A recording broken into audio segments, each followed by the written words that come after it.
Pawan Kalyan AP deputy chief మినిస్టర్గా మారిన తర్వాత విడుదలైన మూడో సినిమా ఉస్తాద్ భగత్ సింగ్ ఫ్లాప్ జాబితాలోకి చేరిపోయింది.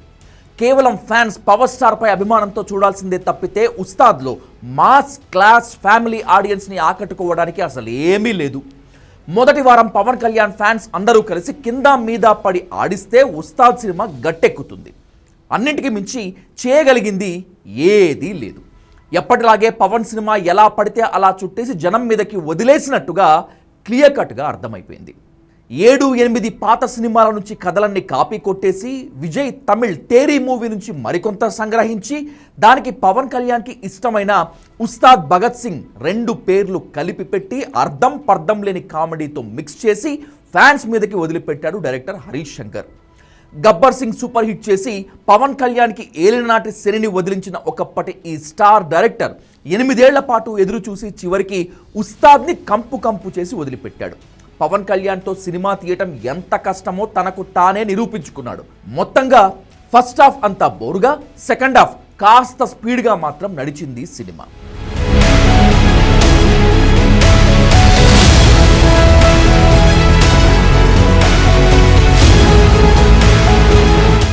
హీరోని పెంచిన వ్యక్తి ముఖ్యమంత్రి అవుతాడు. ఇది అంకుశంలో ఎప్పుడో 25 ఏళ్ల క్రితం రాజశేఖర్, జేవి సోమయాజులు వేసిన పాత్రలు. విలన్ల అటాక్లో పెళ్లికి ముందే హీరోయిన్ శ్రీలీల చనిపోతుంది. తమిళ విజయ్ తేరీ మూవీలో పెళ్ళైన తర్వాత హీరోయిన్ చనిపోతుంది. అంతే తేడా. టెంపర్లో రేప్ సీన్ పట్టుకొచ్చి ఉస్తాద్లో అతికించేశాడు డైరెక్టర్ హరీష్ శంకర్. నా గోత్రం నా మతం వంటి పడికట్టు డైలాగులు సరిగ్గా పేలలేదు. మొత్తంగా అవినీతి నేతలు, వాళ్లకు సహాయపడే టెర్రరిస్టులను హీరో ఎలా ఎదుర్కొంటాడు లాంటి పాత చింతకాయ పచ్చడి కలిపి వడ్డించేశాడు హరీష్ శంకర్. మధ్యలో చిరు పవన్ పాత సాంగ్స్ కాస్త ఫ్యాన్స్కి రిలీఫ్నిస్తాయి. మేనరిజం, డ్యాన్సులు, నటనతో పవన్ కళ్యాణ్ 1 మ్యాన్ షో చేశాడు. కానీ అవేవి జనాన్ని ఆకట్టుకోవు. అవుట్డేటెడ్ స్టోరీ, లాజిక్ లేని సీన్లు, దీనమ్మ ఎందుకు వచ్చాంరా సినిమాకి అనిపిస్తాయి. దేవిశ్రీ ప్రసాద్ను మార్చి చివర్లో తమన్తో కొట్టించిన బీజిఎం సినిమాకి అతిపెద్ద మైనస్. కామెడీ ఎక్కడా వర్కౌట్ కాలేదు. గబ్బర్ సింగ్లో అంత్యాక్షరికి బదులు ఉస్తాద్లో పాత పాటలు పెట్టి నడిపించిన మనకు ఎక్కడా నవ్వు రాదు. పవన్ కళ్యాణ్ పైన ప్రత్యేకంగా ప్రేమ ఉంటే తప్పితే ఈ సినిమాను థియేటర్లో చూడటం చాలా కష్టం.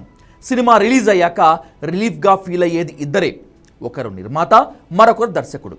ఎప్పుడో 10 ఏళ్ల క్రితం పవన్ కళ్యాణ్కి అడ్వాన్స్ ఇచ్చి దానికి వడ్డీలు కట్టి ఇన్నాళ్లకి పవన్ కళ్యాణ్తో ఉస్తాద్ అనే సినిమా తీసి బయట పడిపోయారు మైత్రి మూవీ మేకర్స్.